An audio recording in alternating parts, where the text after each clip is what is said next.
Welcome to English Tea, where the conversations are always fun, the English is always fresh, and the tea always hot.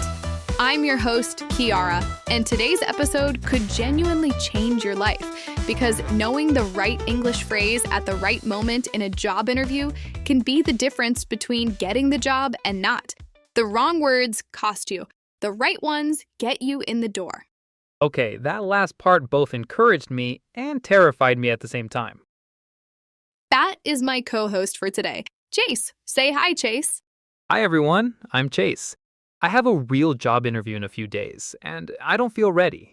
My English is okay, but interview English feels like a different language. If you don't know the specific things people say, you just sound off. Interview English is its own dialect. I've been through many American interviews and also been on the hiring side. Today, we go through every phase, from the handshake to the follow-up email. And at the end, Chase and I are doing a live mock interview. Nerves mean you care. Okay, let's start from the very first second. The interviewer walks in. What do you say? Honestly, in my head, I'd probably say something like, "Hello, nice to meet you," and then immediately go silent and hope they start talking. That's what most people do, but the first phrase sets the whole tone. Instead of just nice to meet you, say, it's a pleasure to meet you, or even better, it's great to finally meet you in person. That word finally signals enthusiasm without trying too hard. And then, something many non-native speakers skip, there's almost always a small talk moment at the start. The interviewer will say, "Did you find the office okay?" And unprepared people just say, "Yes, fine," and stare. That creates an awkward silence that feels 10 times worse than it is. Oh no, I have definitely been that person. You say yes, fine, and then your brain is screaming, but nothing comes out. Answer briefly. Yes, the GPS was spot on. Then reflect a question back. How's your day going so far? That shows social intelligence and makes the interviewer think this person will be easy to work with. Small phrases, enormous difference.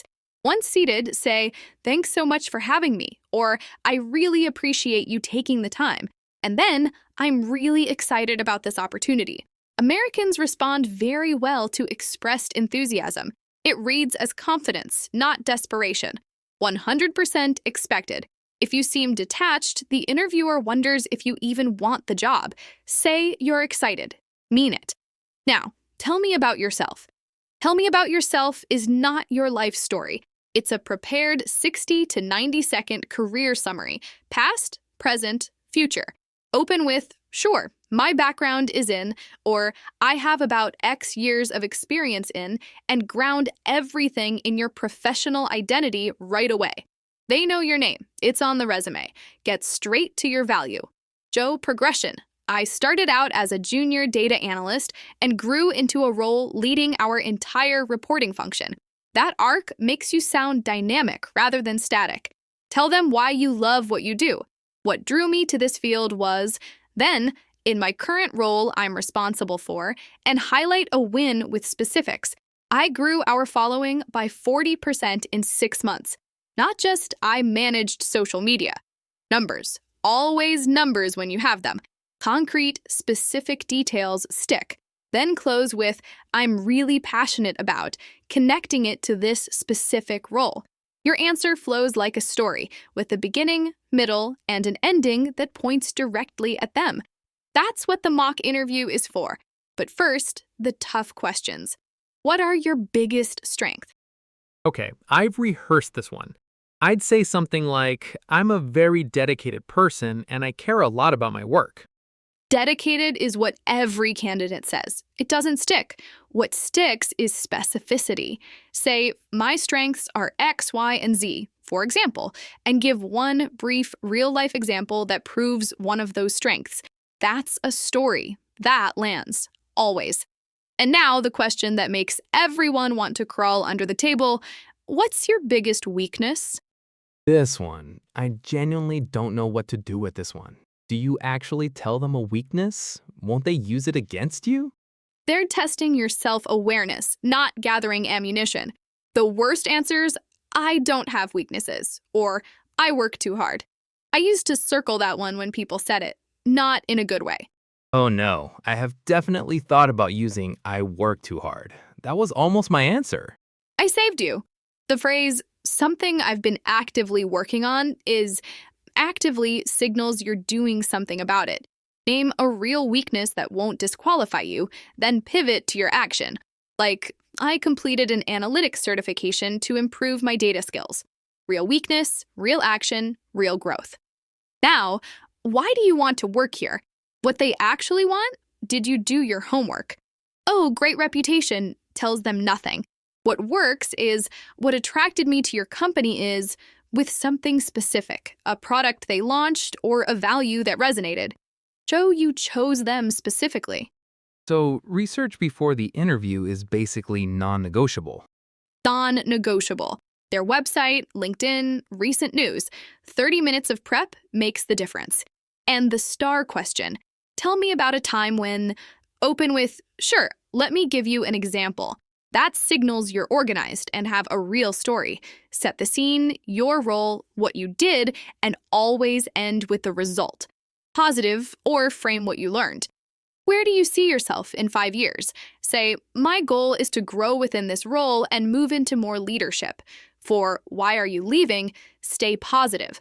I'm looking for new challenges where I can grow. Never badmouth your current employer. Even if the current boss is really terrible? Especially if the current boss is terrible. Smile and say, I'm looking for new challenges. Save the rest for dinner. All right, mock interview time. I'm now Miss Kiara Monroe, Senior Talent Manager at Vanta Digital. Chase, you're walking through my door. Ready? Okay, I can feel my heartbeat. All right, walking in. Hi there. It's a pleasure to meet you. I'm Chase. Thanks so much for having me today.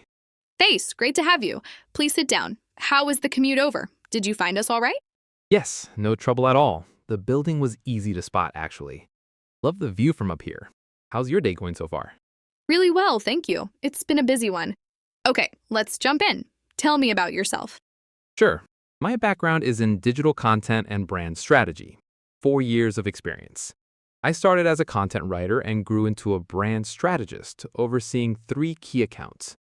What attracted me to this field was how the right words can completely change how people feel about a brand. I rebranded a client's social presence that led to a 60% increase in organic reach. I'm passionate about helping brands find their authentic voice, and that's what attracted me to Vanta Digital. Excellent overview. What would you say are your biggest strengths? My strengths are strategic thinking, creative adaptability, and staying calm when things go sideways. For example, a client changed their brand direction 2 weeks before a major launch. I rallied the team, we rebuilt the core messaging in 3 days, and the campaign performed better than our original projections. I love that. And what about a weakness? What's something you're still working on? Something I've been actively working on is confidence in financial conversations. Budget negotiations and ROI reporting. The numbers side used to make me uncomfortable, so over the past year, I took a business analytics course and started sitting in on budget review meetings. It's made a noticeable difference.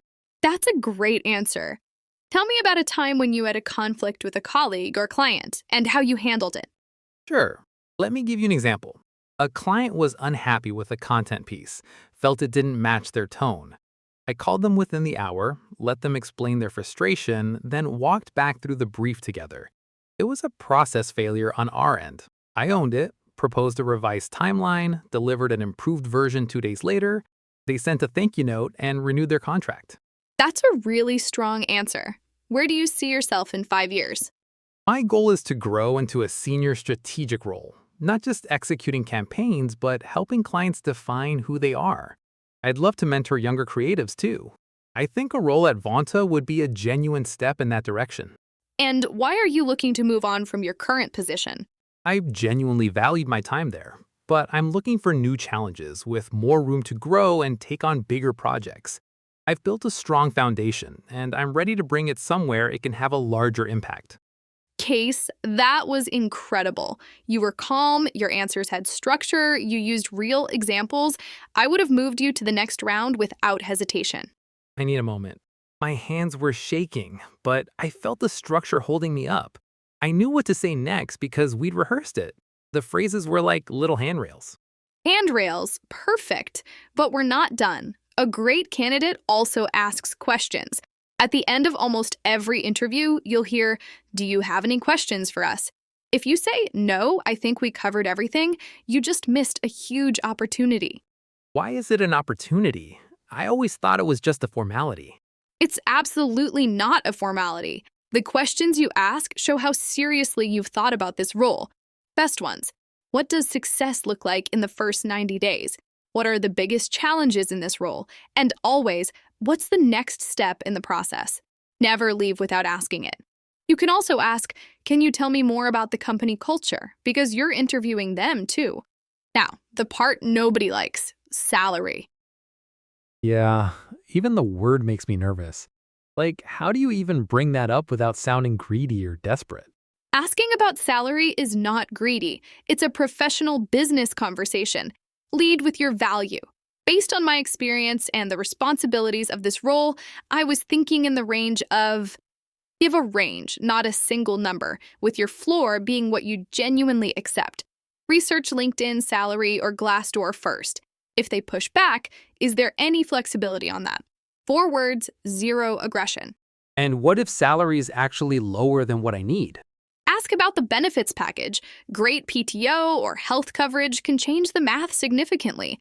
Closing. Say, "I really appreciate your time today."